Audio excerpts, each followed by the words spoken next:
Hello again. My name is James Egerton, and before we start, I'd like to say a very big thank you to Elena and Yevgeny and the team at Trendy English for inviting me to present today. Very excited about it.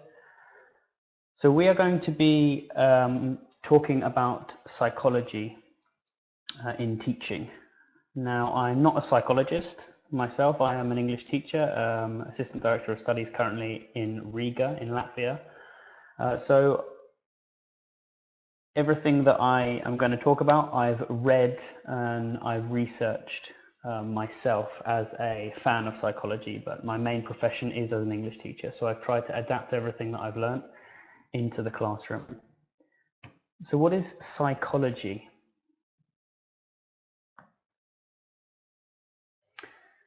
The scientific study of people, the mind, and behaviour.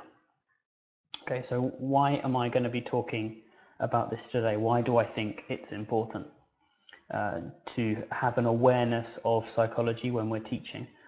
Well, teaching is about people.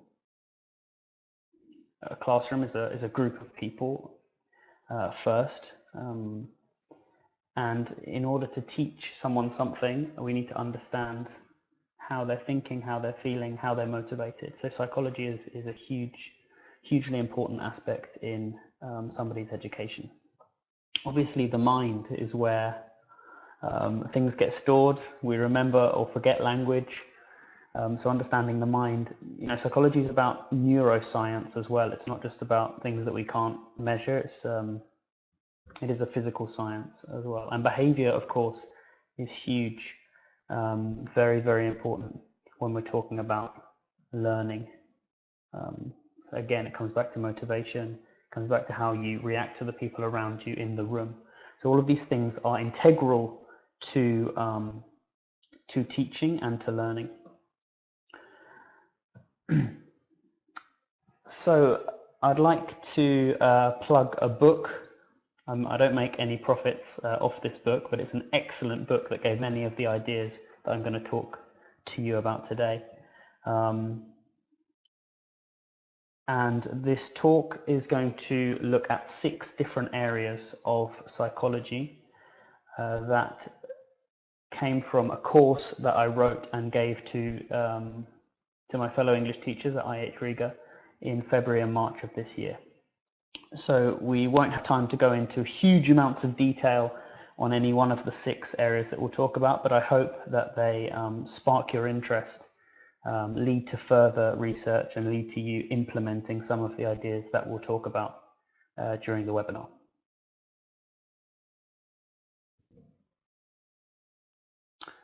So as I said in the description of the webinar, we're going to be focusing as much as possible on teaching teenagers.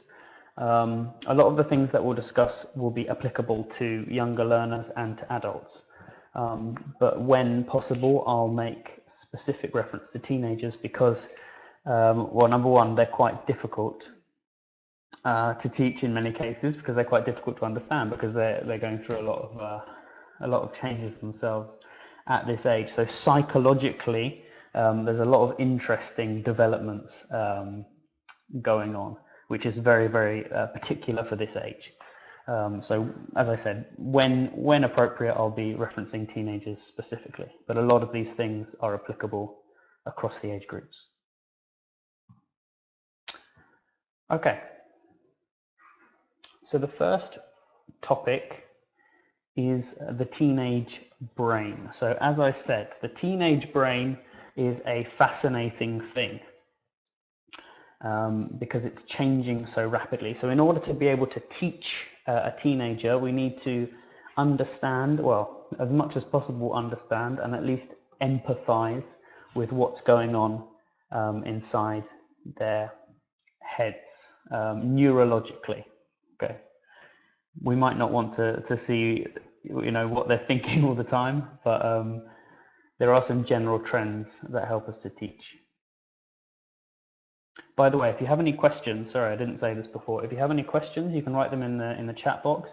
But if possible, save them for the end. I'll leave a little bit of time at the end for questions. If there's anything that you need clarifying, then write it in the chat box and I'll try to keep looking down. But if not, then there will be some time at the end. Okay, so the teenage brain. So the first issue with the teenage brain is that the prefrontal cortex is the last part of the brain to develop. Okay. Now the prefrontal cortex is responsible for judgment and impulse control and decision making and things like this. So if your prefrontal cortex is not fully developed, then you lack these skills. So it's actually activated only 20% of the time in 13 to 15-year-olds. 20% of the time they're actually using this part of the brain, which thinks logically in their decision making. So we can only imagine this leads to some interesting decisions, to say the least. So what can we do as teachers to react to this? Well, setting very clear classroom rules is useful because teenagers can't always regulate their own behaviour, so we need to do it for them. So, being consistent with the rules. We'll talk about rule setting later in a bit more detail, but it's very important that we set these boundaries.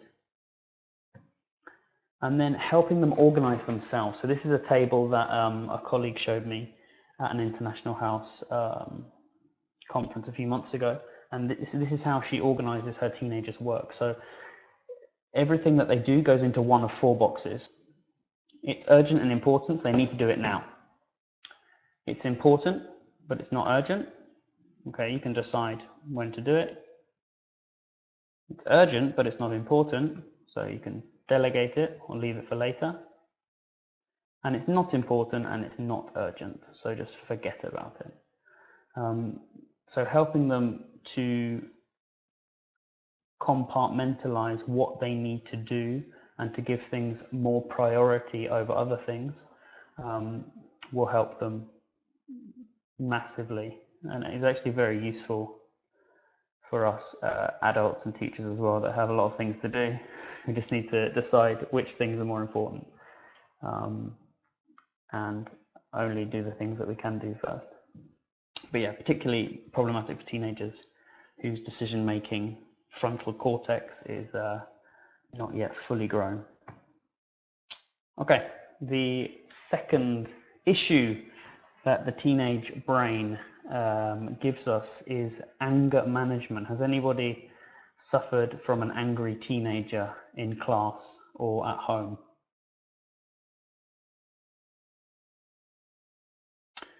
Yes.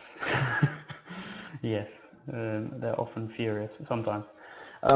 Again, it's very hard to empathize when this is happening, okay, because our reaction is to meet it with the same aggression. But it's very, very important that we meet it with calm as much as possible, because the teenagers' brains are wired for conflict to escalate. So if somebody meets their aggression with further aggression, then things will get worse and worse. I know it's easier said than done, but yeah, this is the advice in the literature. All right, so the third issue with the teenage brain, dopamine problems. So as you might know, dopamine is one of the 4 feel-good chemicals that are released in the brain. So dopamine is what we get when we set and meet goals, objectives that we set ourselves. Serotonin is the feel-good feeling we get when we feel important, we feel valued. Endorphins is a response to stress. Like if you've just been for a very hard run and then it finishes, you often get an endorphin release because your body's happy that it's over. And oxytocin is what we get through feelings of intimacy, of friendship, and things like that. So a problem in the teenage brain with dopamine. The dopamine receptors, the things that control the dopamine in the brain, are, well, to put it mildly, a bit messed up. So what does this mean? So we need to set up regular opportunities to get this dopamine fix, because they're like drug addicts for dopamine. at this point in their lives. So this means competitions, a lot of positive reinforcement, complimenting students specifically for the work that they do, and yeah, giving students this sort of, as I say, a dopamine fix whenever possible, but for good reasons. Okay, don't just be showering students with praise. Sort of the next thing that we're going to be talking about with growth mindset, but it's very important to be specific, but to recognize that they need this dopamine, and it doesn't always release at the right times. Okay, and the last issue we're going to be discussing regarding the teenage brain is that their thinking will go from concrete thinking to abstract thinking during this age. So concrete thinking is specific,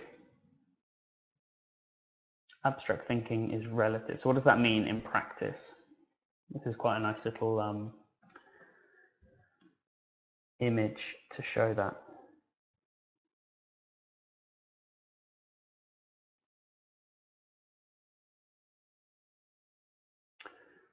So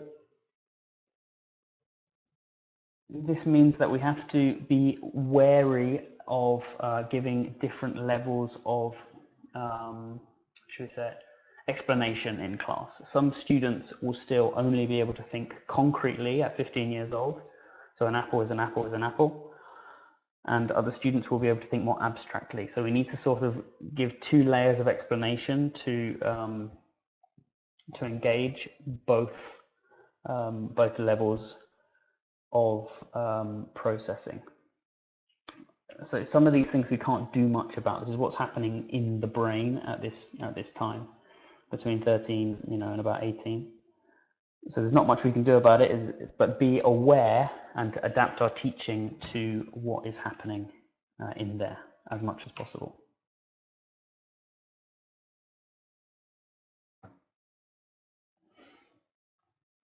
Okay. So the second topic that I've taken from my course on psychology in teaching English is growth mindset. Has anybody heard of growth mindset before?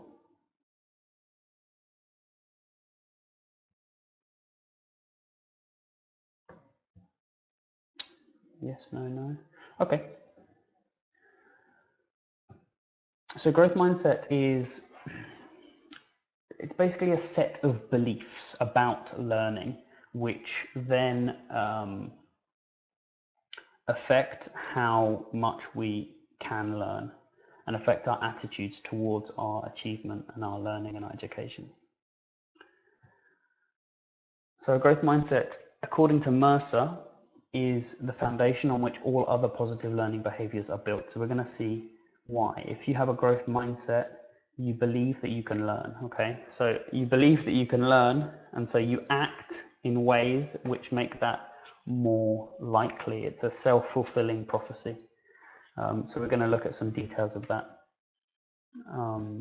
now. So it's from a psychologist called Carol Dweck, and it's been used in many areas of business and education throughout the world.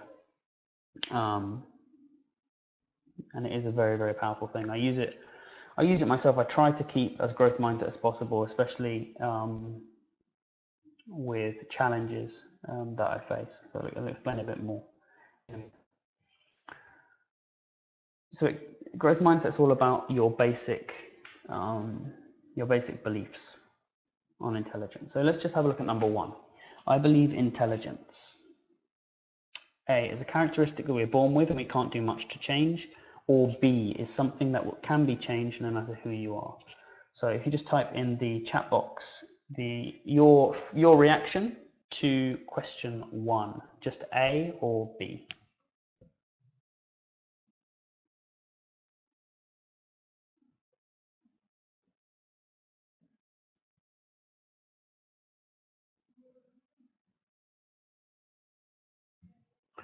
A lot of B's, which is encouraging, because I'd be worried from teachers who believe that you can't change somebody's intelligence, because that's our job, to help people to unlock their intelligence. So we need to believe that it can be improved. Of course, there is a genetic element to intelligence, to IQ, but once we take off from this genetic element, there is a huge amount of scope for improvement. Okay, how about number 2? Failing at something pushes me to keep trying until I get it, depresses me and puts me off wasting more time on it. Do you think it's more A or more B?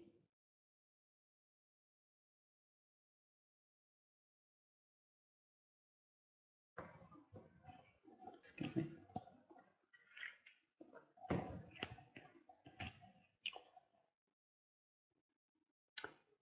It does depend on the person, yeah, and it depends on the situation, of course.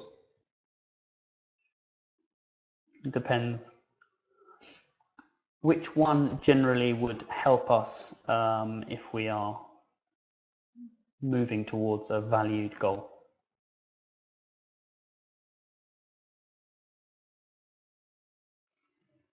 I mean, as long as we have the correct strategies, then giving up first time, which is B, is not going to help us in the long run. Obviously, we have to be careful with the strategies that we're employing, because if you fail at something and you just say, oh, I have a growth mindset, I can keep going at this and everything will be fine. And if you're doing it with the wrong strategy, if you're doing it with the wrong technique, then you're just going to waste more time doing the same thing. So, yeah, I'd say you have to, not be deterred. Nobody likes failing at anything. You don't have to celebrate it, but it's part of the process of learning something. As long as you have the correct technique or the correct strategy in order to do this. So these 2 sets of beliefs are about growth mindset. Growth mindset 1B, growth mindset 2A is more towards growth mindset, and then a fixed mindset, which is the opposite, will be more inclined to think that intelligence is innate, is something you're born with, and if you fail at something, it shows that what you're born with is not enough, so you should give up and do something else. So we'll go through these very quickly. I'd like a student who hopefully believes they can get better at a language. A, as we mentioned before.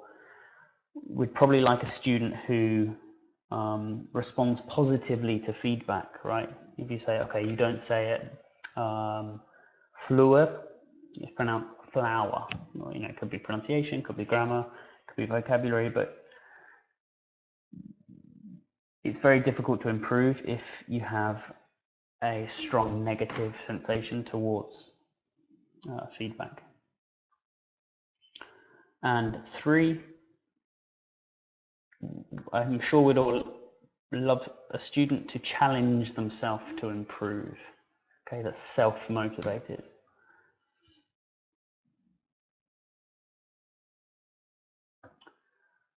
So just to tie up the attitudes that are associated with growth mindset and fixed mindset. So I'll give you 30 seconds or so to have a read through.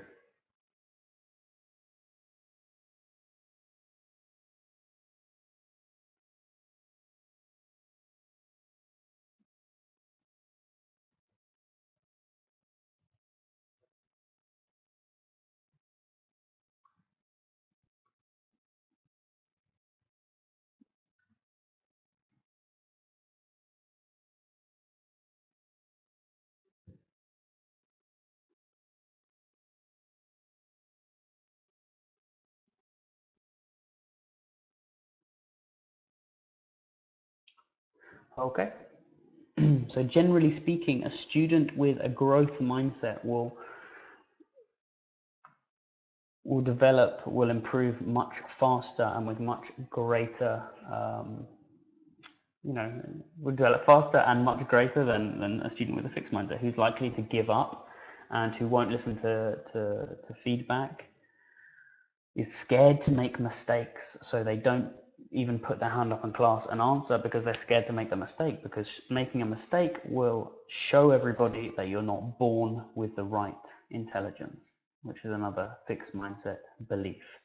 So we need to, as much as possible, encourage growth mindset attitudes in our classrooms and in ourselves. In ourselves first, because we are the example for the students. So what can we do then to encourage students to have a growth mindset? It's not something that you can just throw at someone in one day. It's something that we need to be consistent with.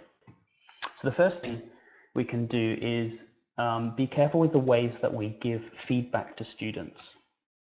So when we praise students, the praise should be focused on the effort they put in and not on their innate talent. So, well done, you've tried really hard to, and then something specific, rather than, oh, you're a star. Because you're a star is what you are. It feels like what you're born with, whereas you've put a lot of effort into is something specific, which I know that I can carry forward into my future projects, into my future work.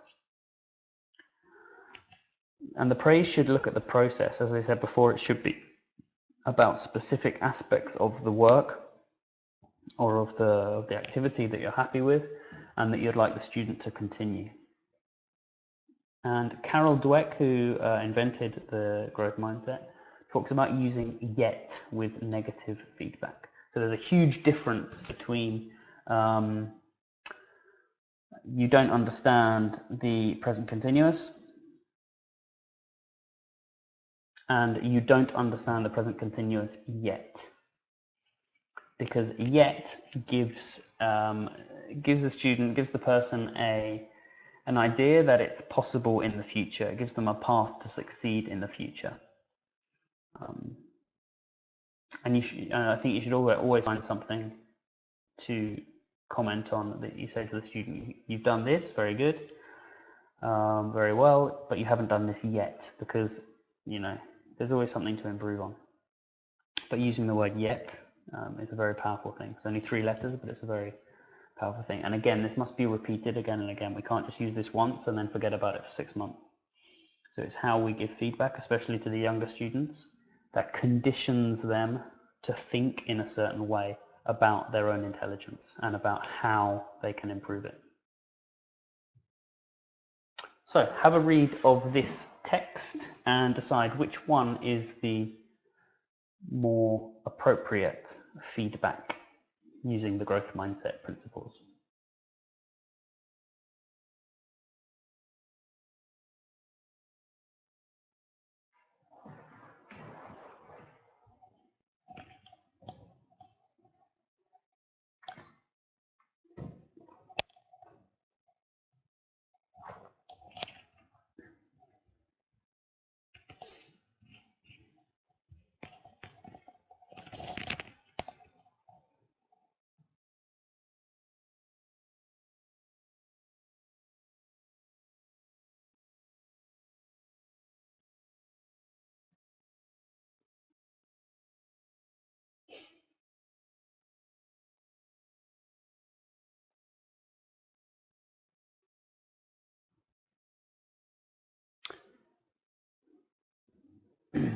One more person typing. Don't copy the others. Yes, it is B. It's a strong effort, so we're praising the effort of the student. A wide range of specific vocabulary. We are being specific about what they've done well. So if you look against feedback A, good paragraph. Okay, well, what's good about the paragraph? What do I need to do the same? What have I done well? What do I need to do the same next time? It doesn't say anything about the process. Wide range of specific vocabulary does. And sentence division isn't right yet. Yet, just 3 letters, but what it means is you can make it right in the future.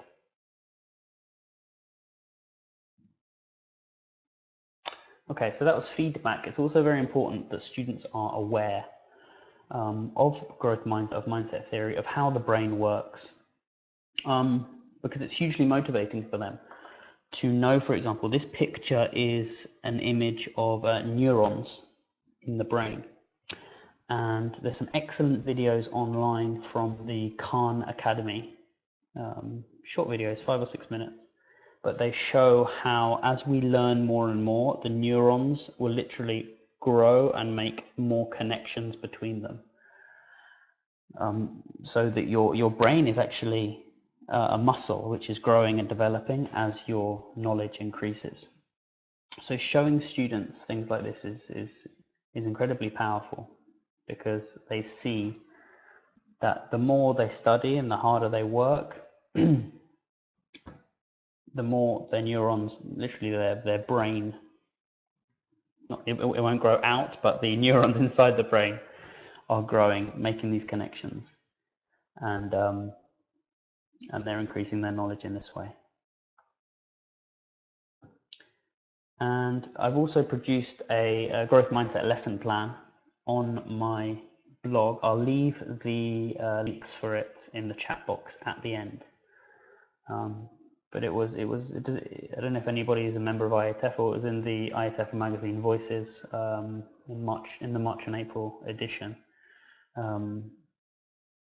But it's all on my blog, pretty much the same article, with all the materials that you need, that you can download them in PDFs. So it's just a 1.5 hour lesson for teens. There's 2 different options for the lesson, and it's just making them aware of the issues of how we think about our own intelligence, and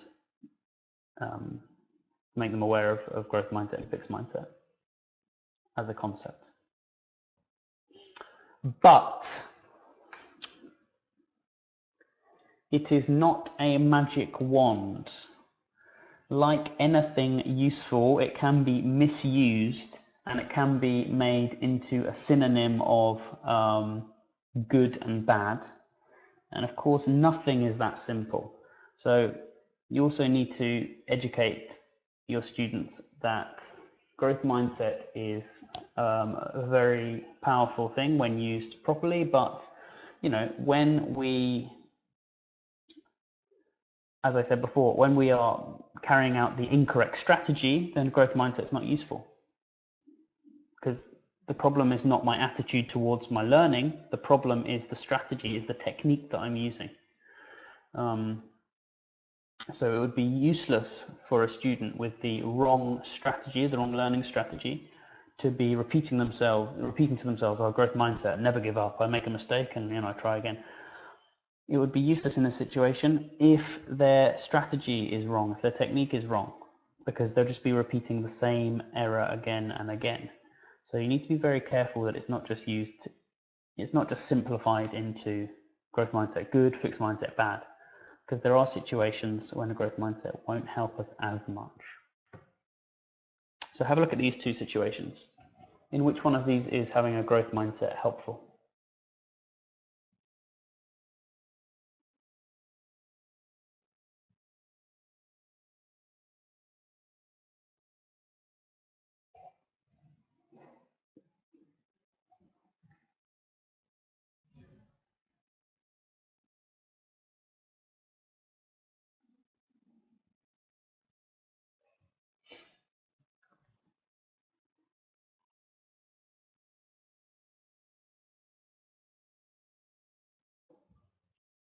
Maria's in there first. In which one is having a growth mindset helpful?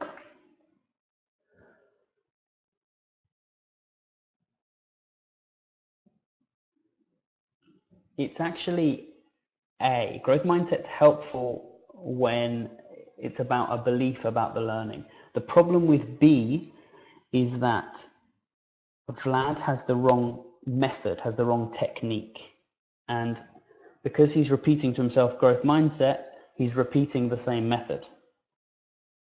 Okay, so what Vlad would actually need to do is to have a look at the method, understand, of course, that he can change how he's doing it or what he's doing to practice it, and then try another method.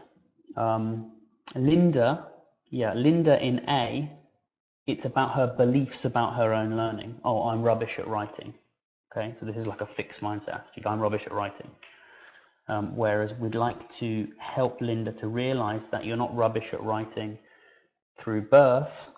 You can develop the skill. Your intelligence is like this empty whiteboard behind me that can be written on. I'm not sure if the metaphor is clear, but it's a skill that she can work on. She doesn't think she can improve it. This is the biggest problem, because her negativity is going to affect the way that she approaches the work. So Linda needs in a growth mindset. Vlad, not so much in this case. What he needs to do is to change the strategy. I hope that makes sense.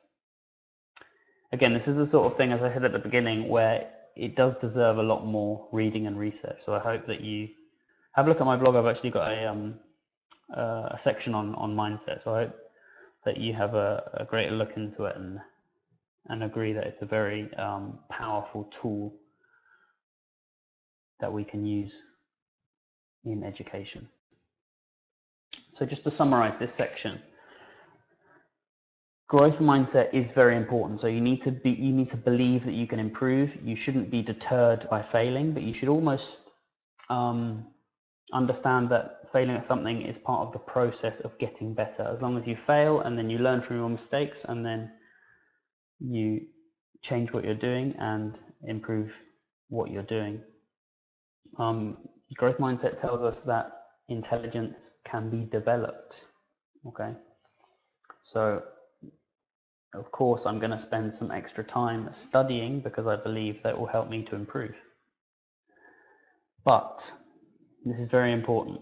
We also need to employ effective strategies, learning strategies, and grit is another key element. So sometimes if you have the right strategy, what's stopping people from getting to where they need to go or where they want to go is the determination to put the time and effort in. So if we put these three things together effectively, then that can be extremely powerful. Great combination.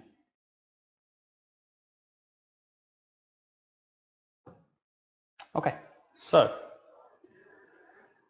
the third topic that we'll be discussing today, motivation. Obviously deserves hours and hours on its own, but we don't have that much time. So I'm just going to go over a few key elements of motivation. So I'd always start with the Golden Circle, it's called, by Simon Sinek. He's actually got a very, very good TED Talk, if you have time to watch it, all about how this Golden Circle, I think he's talking about its relation to marketing a product, but our motivation to behave in a certain way. So we should always start with why. Why are we doing something? And your students should be encouraged to think about why. In our case, why are they learning English? And when we have that as our core motivation, then we can build outwards and we can start thinking, okay, well, I want to learn English in order to speak more fluently with my cousins in Ireland. Okay, that's a good motivation. So it's about your personal relationships through speaking. Then second is, how can we do this?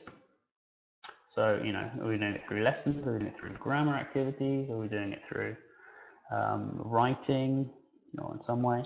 And then what? So what is the least important, and it's the last thing that we should look at. What is the day-to-day, the small details, but it should all relate back to why.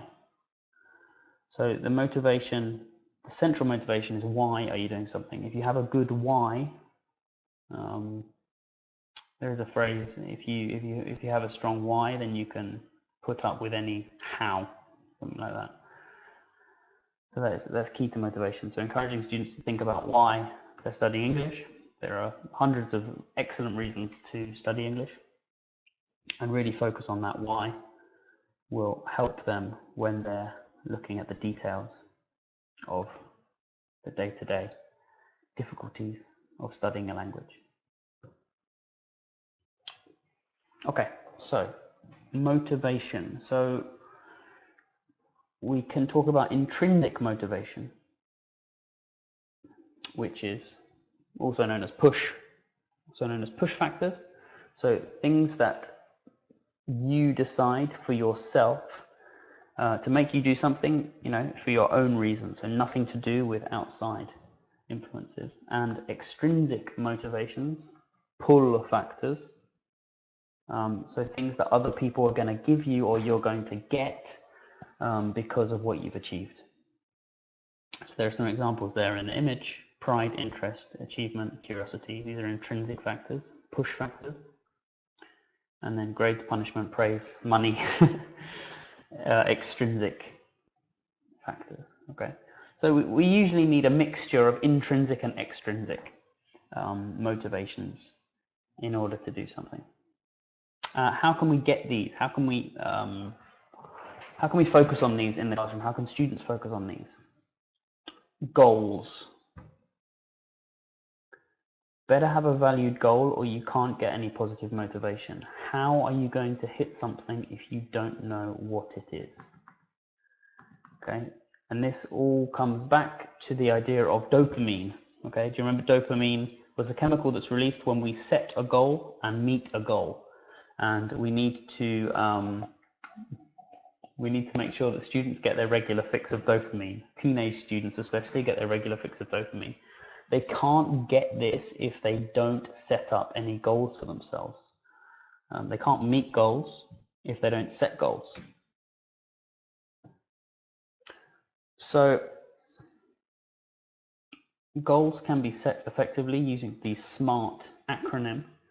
So a goal has to be specific, it has to be measurable, achievable, realistic, and timely.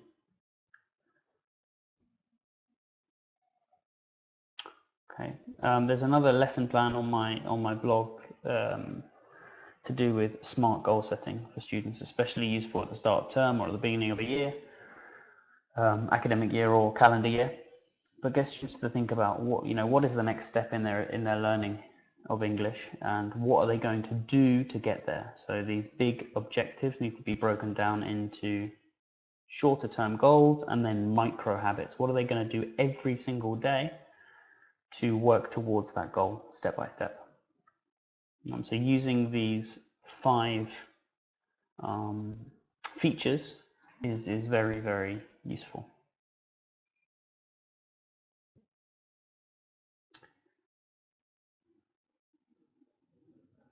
Okay, so goals, the goals that we set can be mastery goals, so experiences and applying knowledge, or they can be performance goals, grades, ranking, praise, extrinsic reward. So generally speaking, it's not as clear, black and white as this, but generally speaking, a mastery goal is an intrinsic goal, something for yourself, and a performance goal is an extrinsic motivation, so something that you get from the outside. So let's have a look at a few examples. So is this a mastery goal or a performance goal? You type in the chat box.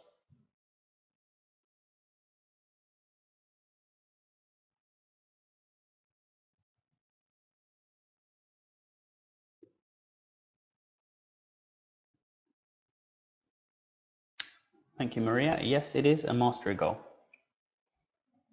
Okay, next one. Mastery goal or performance goal?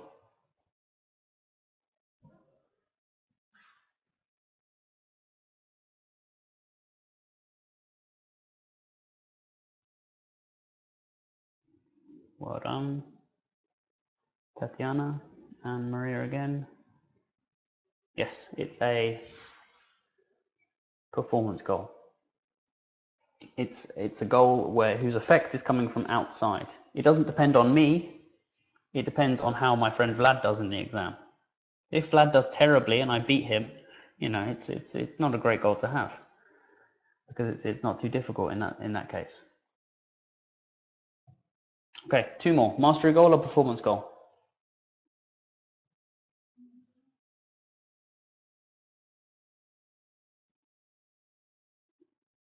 Yep, it's another performance goal. It's about what you get. And 5 stars, so we give out stickers and we give out stars. It can be hugely motivating as long as the students know why they got them. So if we remember 5 minutes in the past to the growth mindset section about giving specific praise, because then the students know what they need to continue doing. Well, this is the same case here. If you give out gold stars or stickers, that's fine, that's fantastic, but make sure the students know why they got them. And the last one, this is my goal. Is it mastery or performance? It is. It's an experience. It's something that I can do with the language myself. I don't need anybody else's input. Yeah, good. Well done. Thanks for participating, by the way. It's always a bit awkward when you ask questions and nobody answers in the chat box, so thank you very much for paying attention. So, you can have mastery goals and you can have performance goals. The number one most important thing is to have a goal when you're learning something, goals when you're learning something. But the research suggests that mastery goals are much more effective in the long term than performance goals. So here's a quote to have a read through.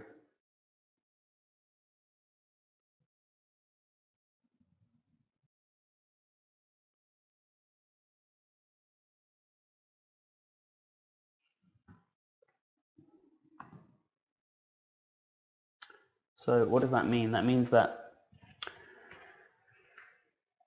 we should encourage students to find their mastery goals, their intrinsic motivation for learning English, and then help them to achieve this. And when they have difficulties, because they have a strong reason, a strong why, then they're more likely to persevere.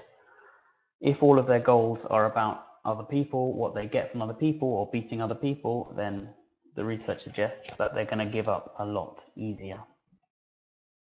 So when possible, encourage mastery goals.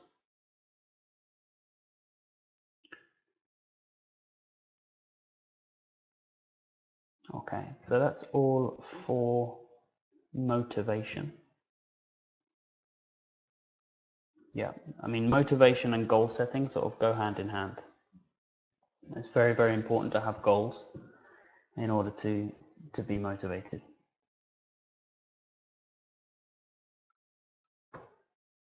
Okay, so topic number 4 from the psychology course. Memory. So this is memory is it's a topic of psychology, is a subtopic of psychology, because memories are not a lot to do with neuroscience, of course, and it's a fascinating topic that I'm, to be honest with you, still getting my head around. Excuse the pun.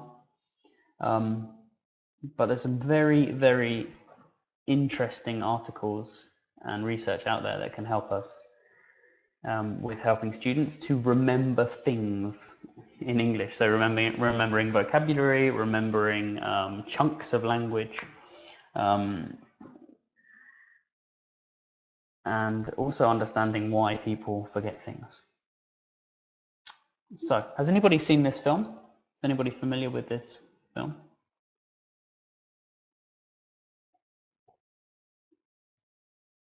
What's the name of the film?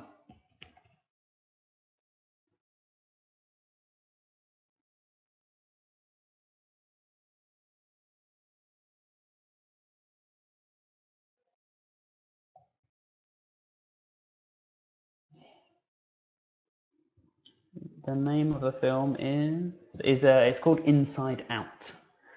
The English title, Inside Out. And the reason I've got a slide of it is that Inside Out, although it's been dramatized to make it more entertaining, a lot of the key information, a lot of the key concepts, I'd say, of what's going on inside the brain, because these 4 characters live inside the brain. They're the 5 characters. They're the 5 key emotions.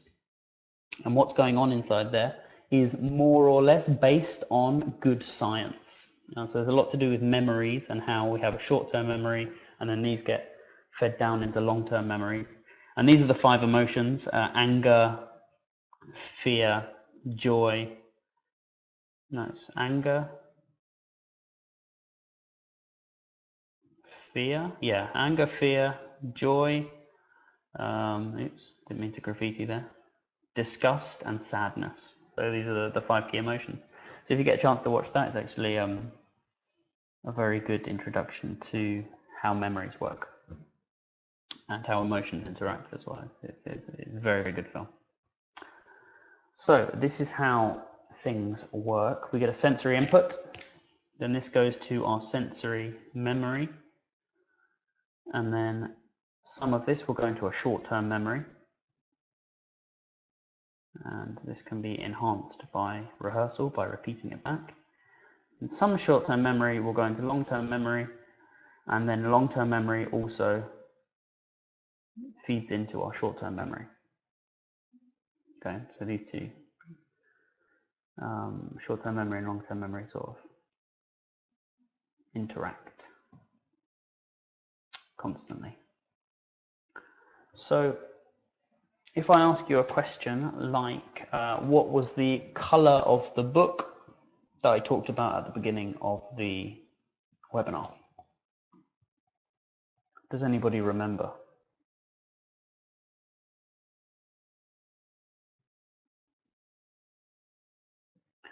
Oh, we're going to have a big debate now about if this is orange. Okay, so a lot of you said orange. Yeah, very good. Orangey, yellow. Depends on your how your screen's set up, I suppose. But yeah, you remember that pretty well. So generally, working memory, short-term memory, lasts for 18 to 30 seconds. Okay, and then it gets forgotten. So most of the things that go through our eyes and ears and nose every single second, the vast majority will be forgotten within 30 seconds, less than 30 seconds. So the fact that you remember the color is pretty good. If I asked you to remember the authors, maybe it would be a little bit less successful, because you might have read them once, but then, it wasn't important information at the time, you forgot it. Or if I asked you to remember, a tiny detail, we can't store everything in our long-term memory. Which brings us to issue 1, when thinking about memory. Working memory and long-term memory, we can only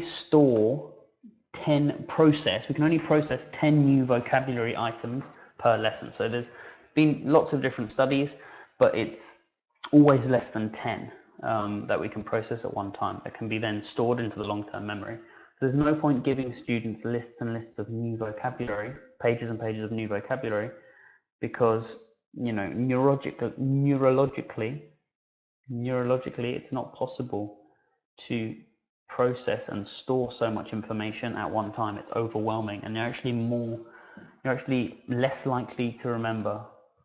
Sorry, you're more likely to remember nothing if you overload someone with information, rather than just doing it 9 or 10 vocabulary items, then 9 or 10 the next class, 9 or 10 the next class, depending on how much they study in their own time, of course. Another important thing with memory is that the stronger the emotional attachment, the easier memory recall will be. So the more, there's a stray C there.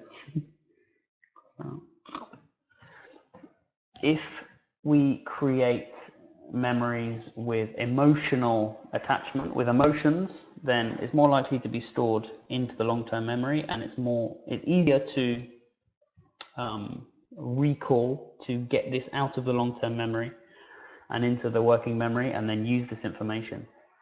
So if you remember a lesson from school, if you try and think back to a lesson that you had at school that you still remember the content of,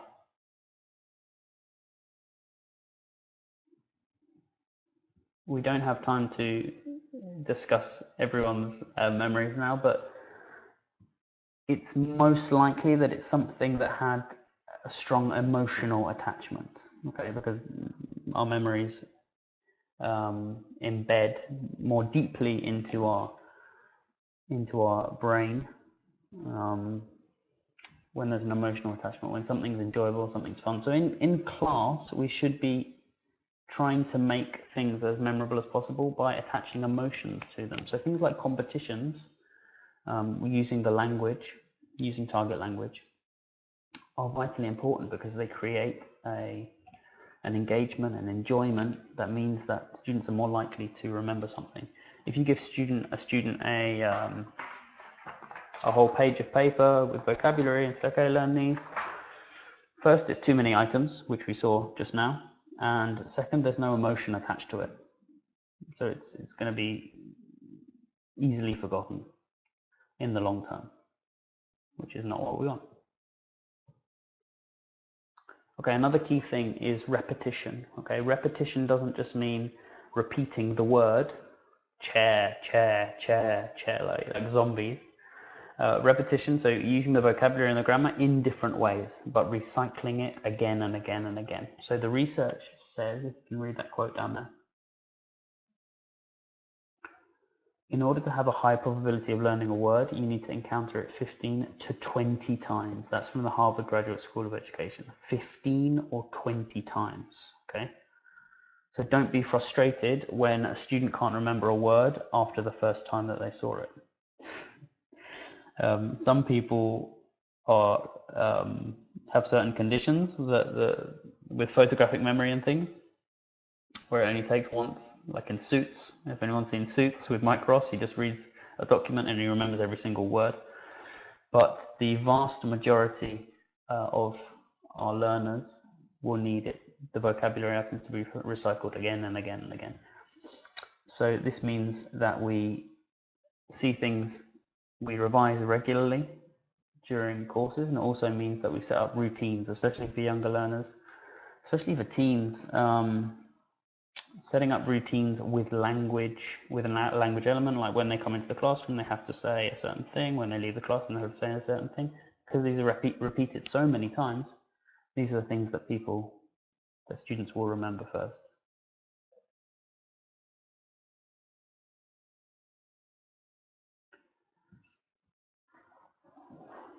Okay. And we need to be aware that memory is scattered information. What does that mean? So if you remember the picture of the neurons in the brain,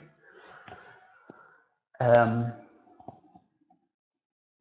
means that each memory actually is made of, if I explain this clearly, each memory is made of synaptic connections, so connections between these neurons, and then each memory we need to sort of join these things together. So we take something from there, something from there, something from there, and then join them together to form one memory. Okay, so this is why we mix our memories together sometimes, and we think, oh, I think I went to the beach with my friend John, and also another memory where I went with my family, but maybe that was the same day. And then slowly you start to fuse these memories together because they're stored in all different places. So that a memory is not a file in a box that we just take out and it's all there as it happened.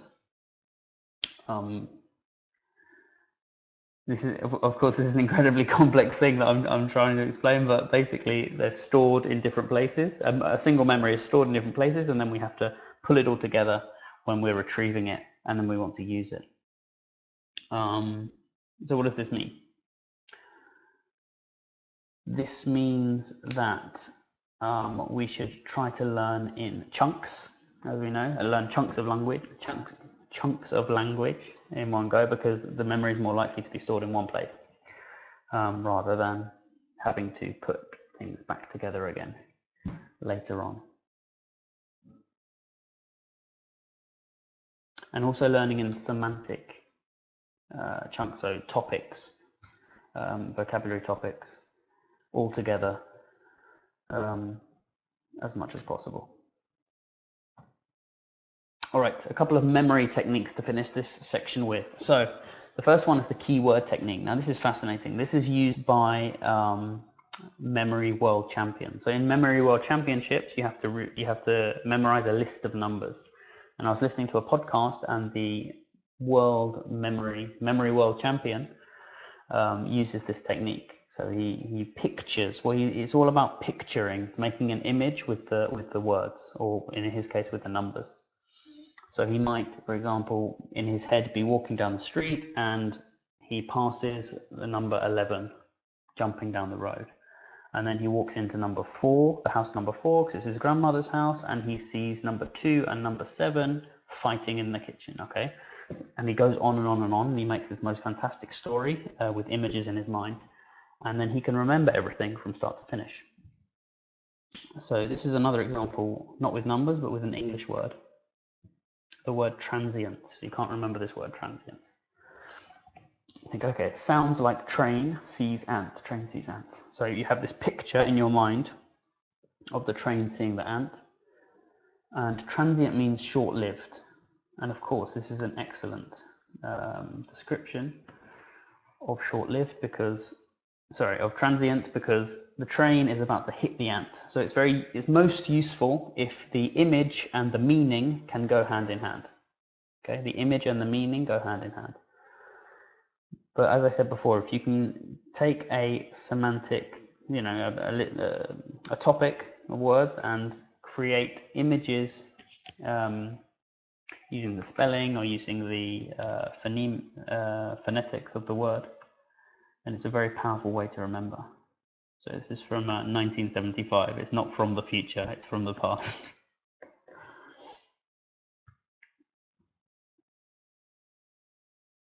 So that's the first one, the keyword technique. And the second one, I can never pronounce that, mnemonic devices.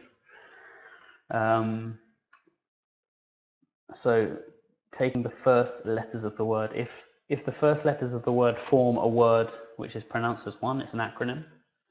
In this case, it's just a mnemonic device. So we remembered, or I was taught anyway, at school, that the order of the planets from the sun is remembered by my very easy method, just speeds up naming planets. And you then go through very easily and think M for Mercury, V for Venus, E for Earth, M for Mars, J for Jupiter, etc. So what we're doing here is we're creating one memory, one storage, and in this one memory we have 1, 2, 3, 4, 5, 6, 7, 8, 9 different words, and it's easier to recall because it's all in one place. Okay, so teaching students memory techniques can actually be hugely useful to them when they have so much to remember anyway, especially teens that have got so much going on, not just with English, outside the English classroom, with the rest of their schoolwork, with everything else that goes on in their lives. So giving them these tips to help them with their memory, to help them recall things, can be very, very useful to them. So these are just a couple of ideas.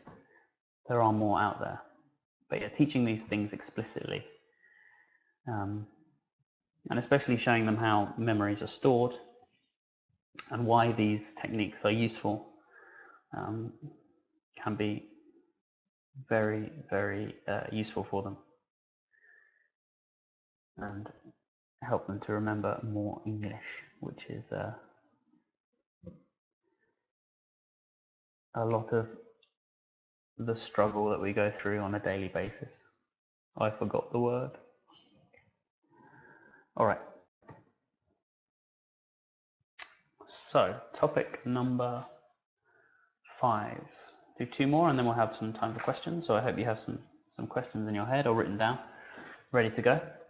So this is group dynamics.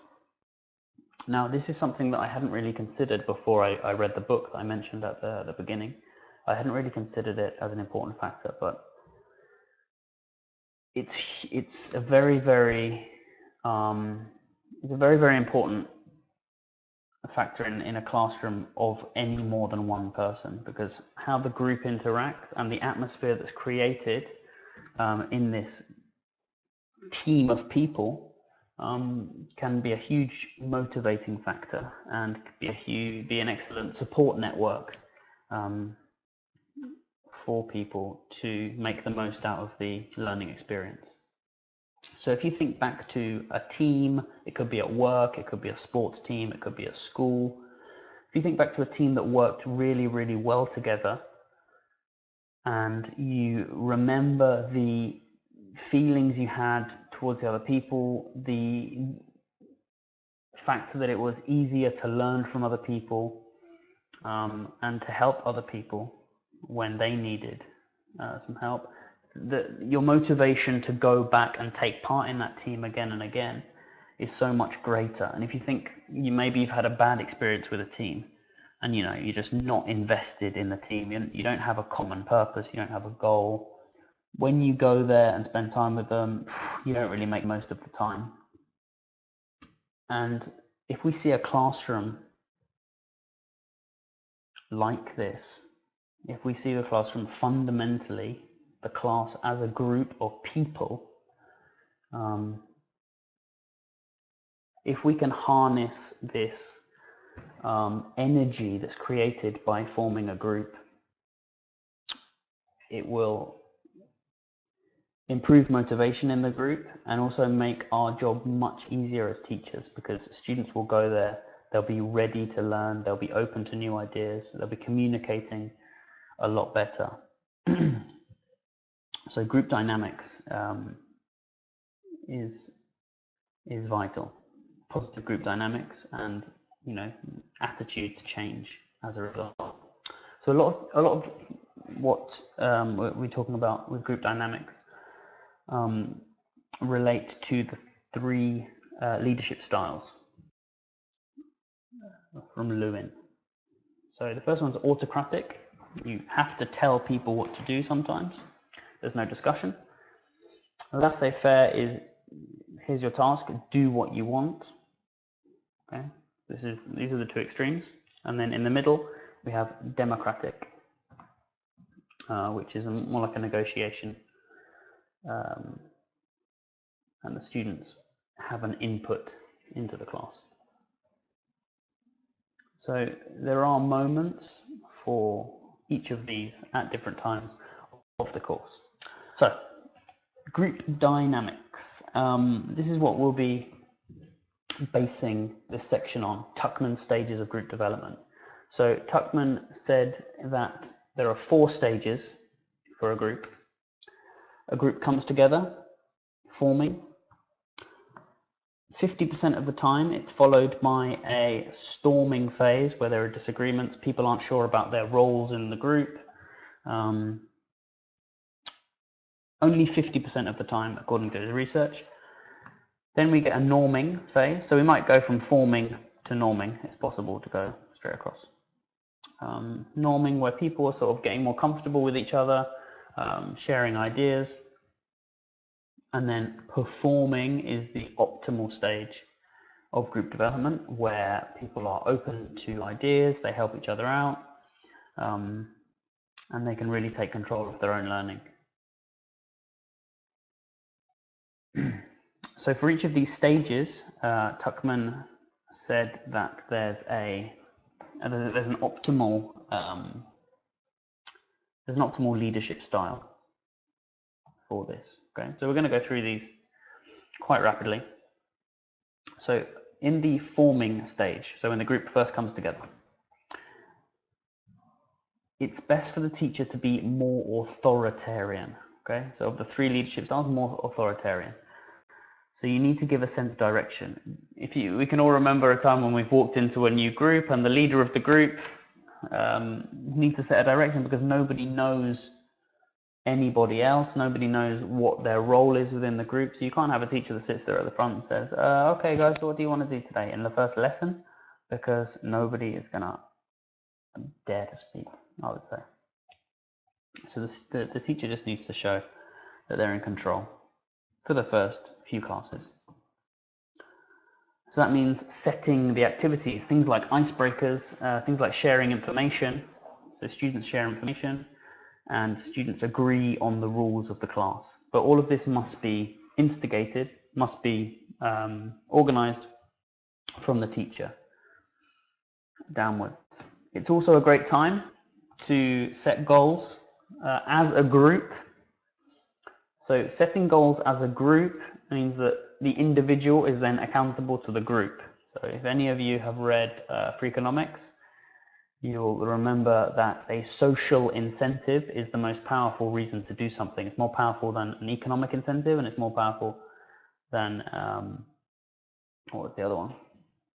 Social, economic, and I can't remember, but it's the most powerful incentive. So when you're accountable to the group, the day that you don't want to really come to class, you think, okay, well, actually, you know, we've got these goals and I am part of this team, so I need to contribute and not let my classmates down. So you can set group goals, but also set individual goals. As we discussed before, very, very important for motivation, and try to set these mastery goals when we can. And then it's a great time to get to know your students. So this is a very simple activity where the students each go up to the board and they write 3 hobbies that they have. You can take a picture of the board and you can discuss these and, you know, use it as an icebreaker. But also throughout the course, it's a really good idea to try to incorporate students' hobbies into the work that you're doing. So if you're doing, I don't know, the present continuous, then why can't you do the present continuous in this case about what have we got? Drawing or boxing, or, you know, include their hobbies in the work. Or maybe you can find a text every now and again that cater for the interests of the group. Tasks have a social function, not just pedagogic one. All right, so storming, big problem. So students start to disagree. Some of you might be thinking, well, I've had classes that were storming for months or years. But people aren't sure of their roles in the group, and, you know, it's not a happy place to be. So the optimal leadership style is authoritarian towards democratic, okay?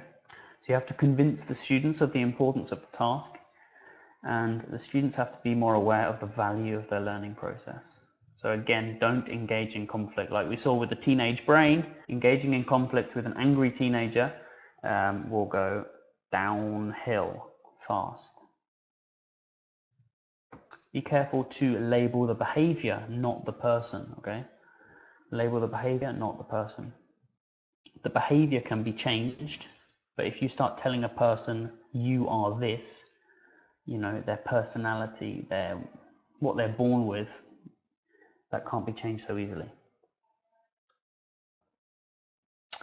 And then what we can sometimes do is to box a learner into a role. So you're the naughty student. I'm going to tell you you're the naughty student every class, and because of this, you're more likely to be the naughty student. Okay? I don't ask him because he never answers. Well, if you never ask him, he will never answer. So I know it's difficult, but, you know, as much as possible, we need to reset. Because if we're talking about teenagers specifically, teenagers will change all the time. So we can't judge them by their previous behaviour. We need to give them a chance to change, and we can do that by the attitudes that we have towards them. So during this stage, we can also give students group roles, roles in the class. So today your job is to clean the board, today your job is to tidy the tables, etc., etc. And they can start teaching each other, okay? You start becoming responsible in the class, not just for your own learning, but for the group. Sorry, one second.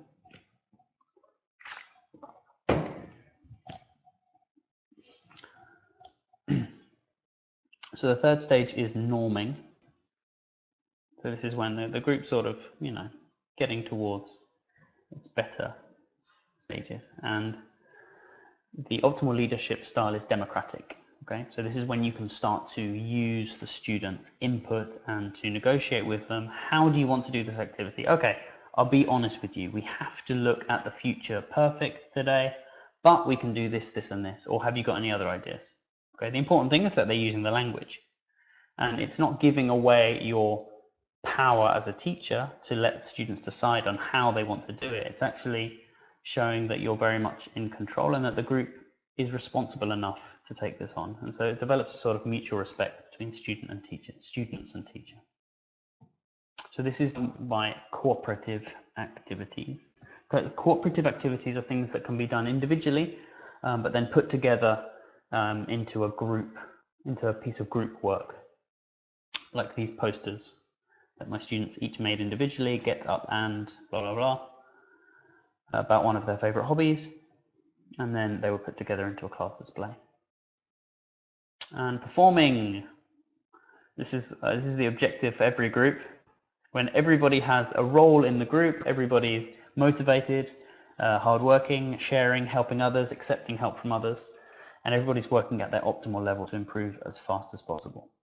So the optimal leadership style for the performing stage is delegating. So it's basically a democratic towards laissez-faire. So again, so the more successful the group is, the more the teacher allows the students to make decisions and to have input into what kinds of things you're doing in class. And the more collaborative activities you can do. So collaborative activities can't be done by one person alone. It's all about using pooled resources.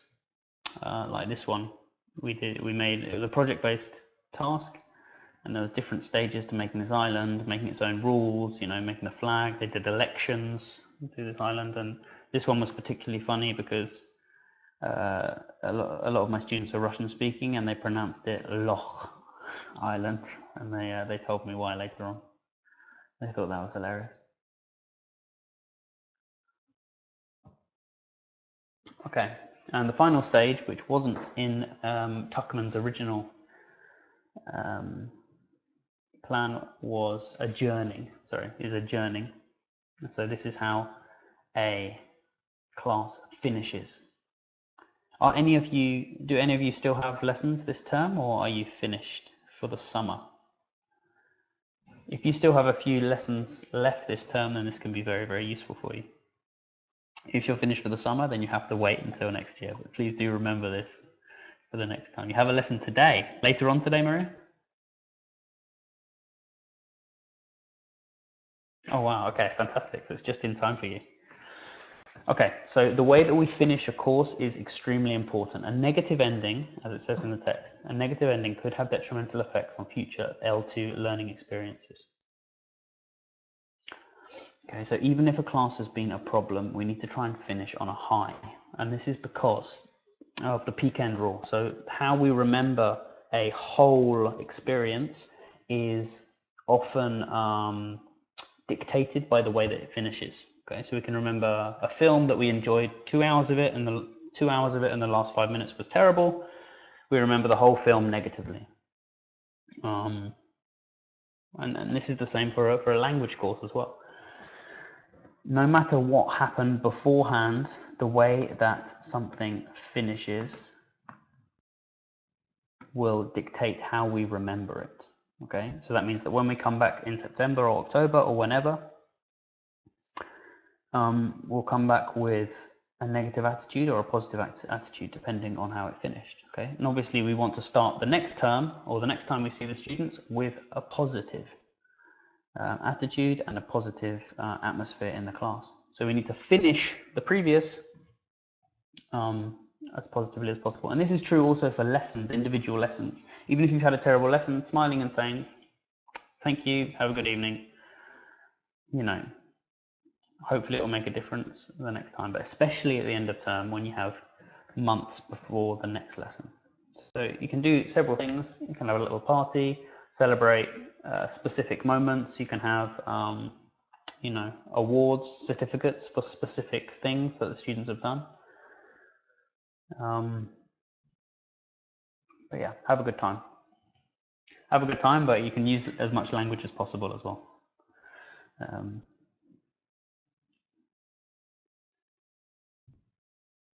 the last thing we're going to be talking about is body language. So, body language.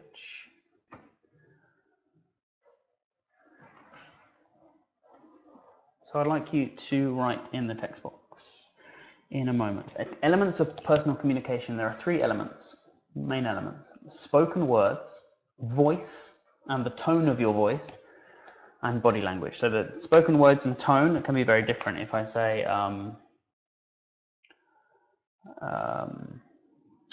I saw that she stole my money. Or I say, I saw that she stole my money. Or if I say, I saw that she stole my money. I'm saying the same words, but the stress, the intonation of the whole sentence, the way that I'm saying them, the voice and the tone give meaning. And then, of course, the body language. If I saw that she stole my money, I'm scared. I saw that she stole my money. You know, I'm using my gestures. So body language makes a huge difference to the message that we're giving. So which one of these do you think accounts for 38% of communication? Spoken words, voice or tone, or body language?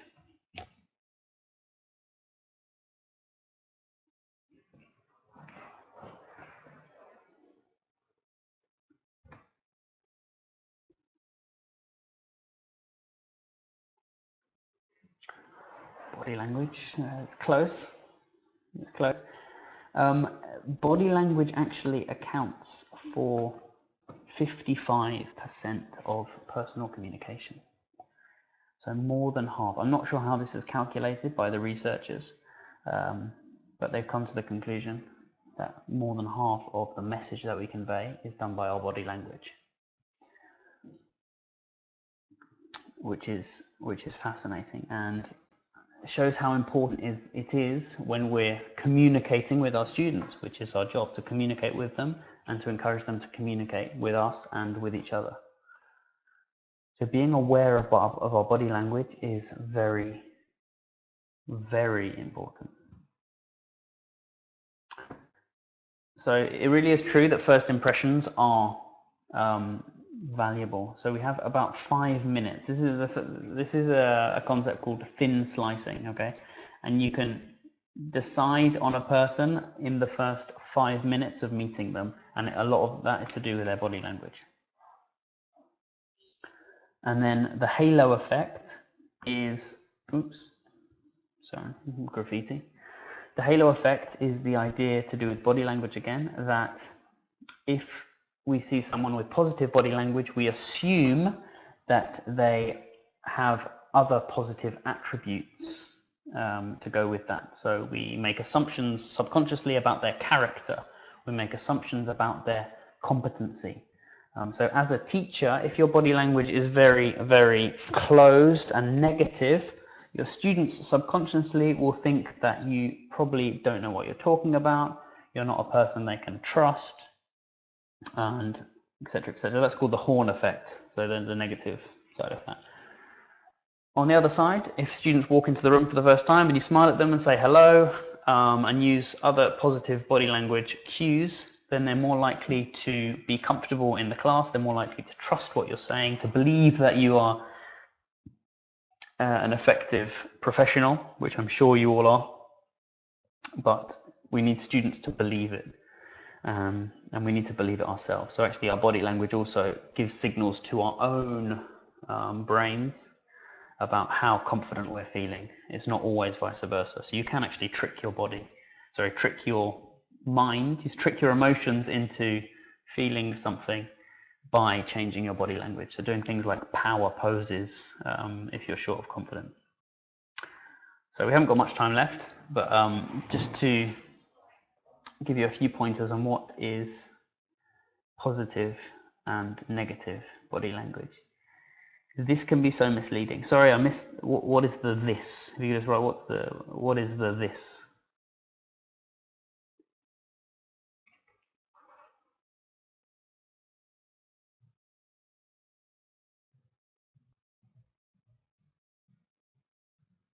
Yes, of course they can be, and it's not always a case of the more you smile, the better. Because if you're staring at somebody constantly and smiling, it's extremely creepy and has a very negative effect.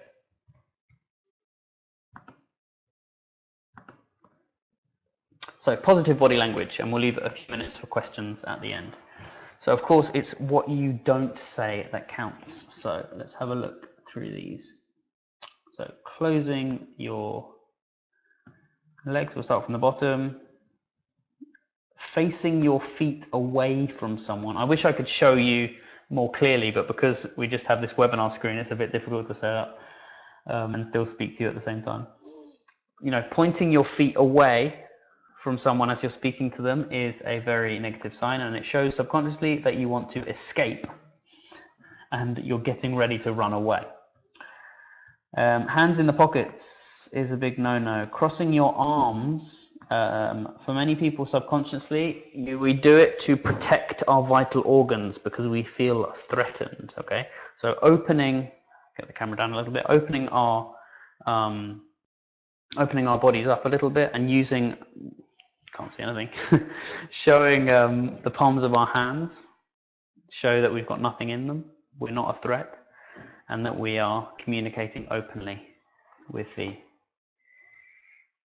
other person, with the students in our case. Okay, like we said before, smiling but not constantly, because that's incredibly creepy. Eye contact, sitting up, you know, or standing up straight instead of, you know, I don't want to be slouched like this.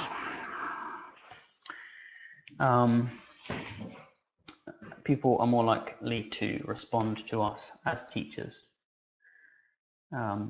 if we have positive body language.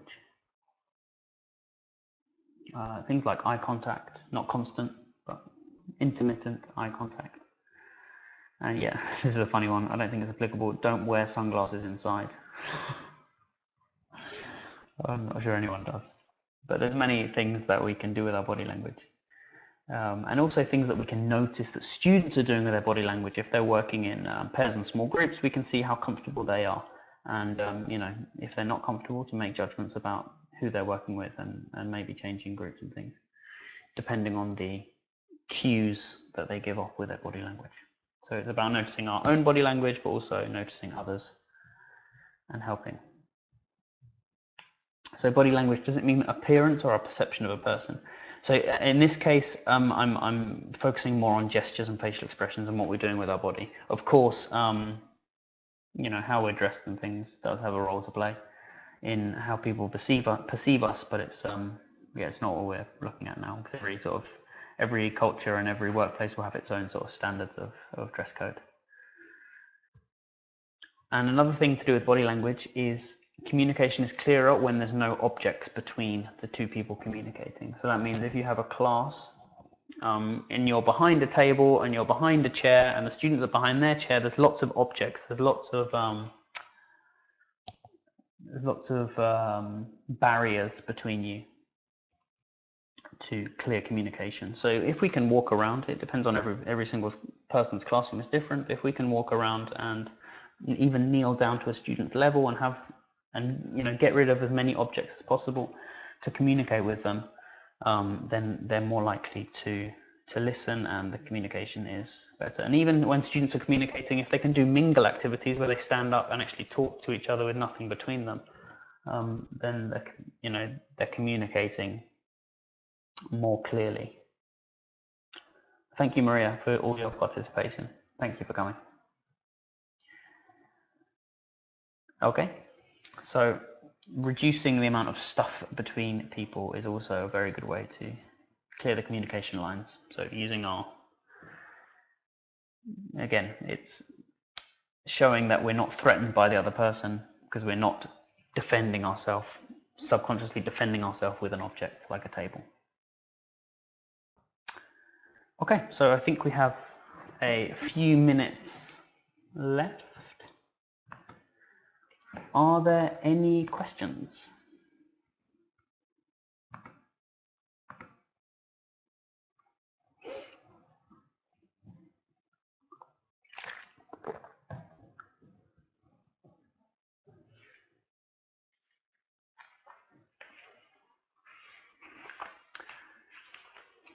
Okay guys, just write your questions in the text box, please. Several people are typing. I hope there are a few questions.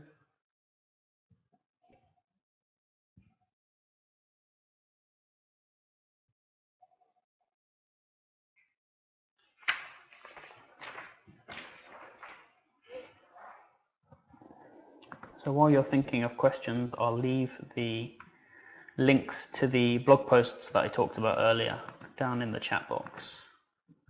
So that one is on the growth mindset lesson plan, and this one is for the smart goal setting, and all of the PDFs are there that you can download and use in class. Thank you very much for your participation. Does anybody have any questions though? Anything that you'd like clarifying, or any comments even? They don't have to be questions. Would you recommend any other books on psychology and teaching? That's the main one that I've read. There was another article which was excellent. It's by, I'll type it in, Sue Bagshot. It's an article, it's a PDF that you can download, and it's called What English Teachers Need to Know About Teenage Brains. It's an excellent article, and it's very specific for English teachers, which is not always the case. That book that I mentioned is excellent because it's one of the few that I've read anyway that's specific for language learning. There's lots of literature on psychology and education in general, but of course our field of teaching a foreign language or a second language is very specific. There's a lot of things out there, and I hope the things that we talked about today do sort of stimulate further investigation. What other webinars are you going to present in the nearest future? I don't have any in my diary or on my calendar at the moment, but yeah, I hope to give more webinars in the future for sure. But at the moment, I don't have any booked.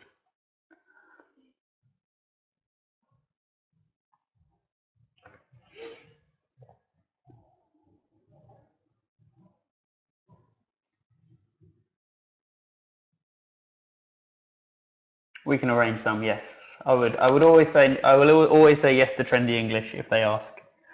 It's always a pleasure to be part of an event like this.